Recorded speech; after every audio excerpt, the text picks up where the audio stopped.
Hey, so I'm going to show you guys how to set up the Royal dry washer. So you're going to watch me from start to finish, setting it up from it just being on the ground, if I can get my finger in the right position, to getting it set up in this hole. So I can run this dirt over here and get a bunch of gold.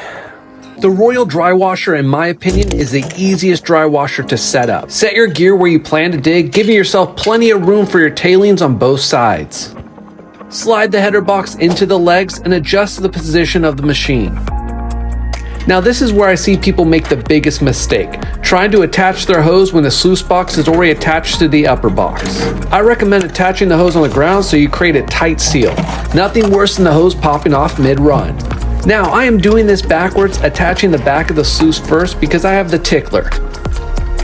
That thing right there. And I find it easier to get it locked inside the header box slide. Lastly, then attach the front, making sure the angle slopes forward. Make sure the hose is clear and unimpeded. You might have to clear the ground underneath the hose to make sure the lower box swings free so the hose can vibrate.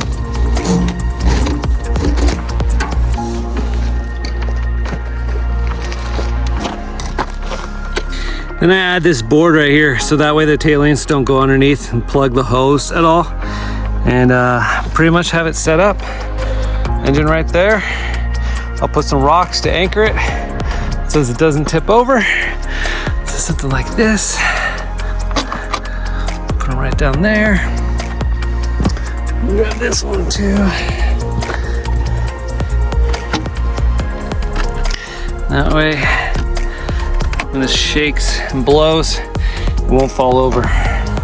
Now the initial angle is not important because you need to prime the sluice by throwing a shovelful inside and watching the dirt move through the riffles. Every riffle should have dirt in it so the box shakes and vibrates as designed. Also, it gives you time to adjust your blower and angle. I find the blower only needs to be slightly above idle to work the best. Any higher and you could be blowing out gold. Adjust the pitch to allow the dirt to flow over the riffles like water. The material and your feed rate will determine your angle for maximum gold capture. So if someone says it must be a certain percent, they are wrong.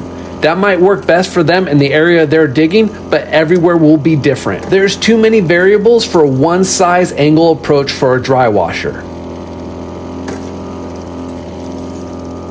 Now this might seem boring, but I've been asked by many viewers to watch the full process of me digging. Every few shovels, I work the grizzly bars, look at the sluice box to ensure I didn't accidentally throw in a big rock that might clog a riffle, and I dig out the tailings in the front. One part I didn't cover was adjusting the slide on the header box to adjust the flow of dirt into the sluice box. So here you go. That slide right there is adjustable and can increase or decrease the amount of dirt from your header box into your sluice box. Robert designed it where the wing nuts don't come off, as you can see demonstrated here. Never gonna rattle.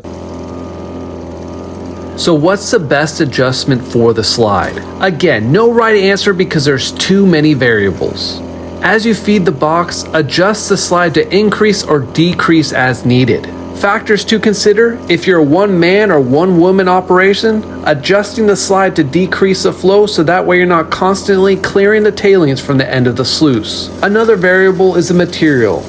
If it's sandy, you might need to decrease the feed rate to not overload the box. One thing you never want to do is increase the air power of the blower to compensate for feed rate. The material needs time to work down the sluice so the gold can fall out. If the box is overloaded with lights and heavies, the gold can't drop behind a riffle and you will blow gold out the end. Now if you're tired of watching me dig, skip to 7 minutes and 20 seconds to see the start of the cleanout.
I let the material clear from the sluice box before turning off the blower.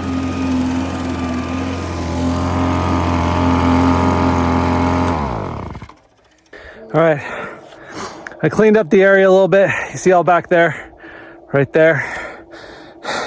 I cleaned it all out because it just looked like someone had caved it in or something. Couldn't really tell where I'd finished off last time. Looks like someone pulled in a lot of dirt from these sidewalls. I don't know. So I was able to kind of establish my line.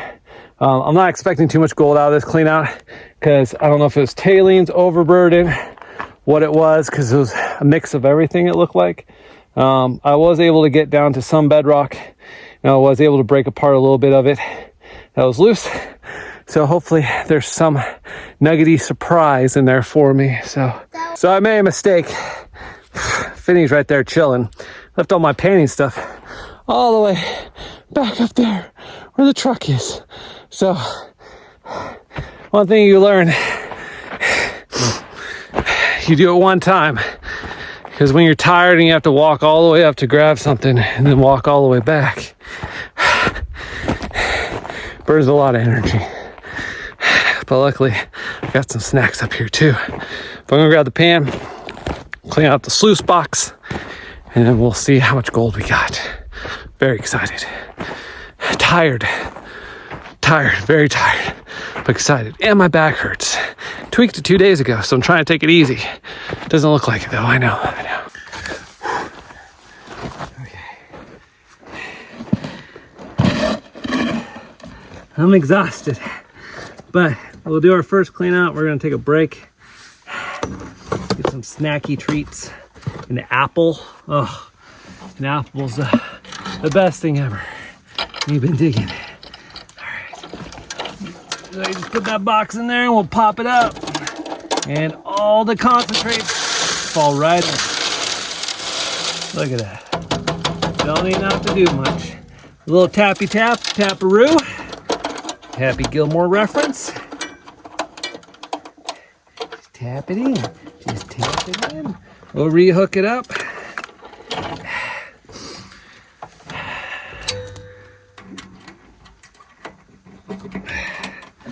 And get this back up to the panning station.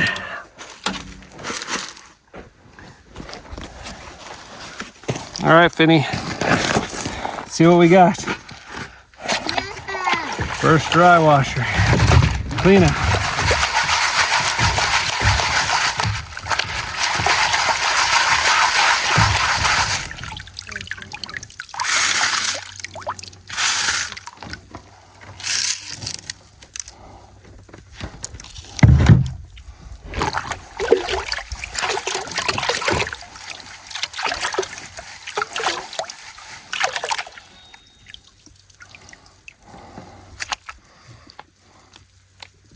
So all I did was that initial shake, and there's gold right there. There's a whole bunch of them, about 5-6 pieces, sitting right on top. So that's a good sign. It's a good sign. It's not too shabby. Some coarse pieces of gold, but not much gold. But again, I think that area was overburdened, that someone had pulled down, that collapsed into the hole, and I wasn't really digging the material that's sitting right on top of the bedrock. So at least now I have a channel and a path to go from. I hope this video helps you set up your Royal dry washer. Just remember, when you set it up, you will always adjust the setup throughout your dig depending on many factors and variables. Good luck in heavy pans. Chris Undertaking out.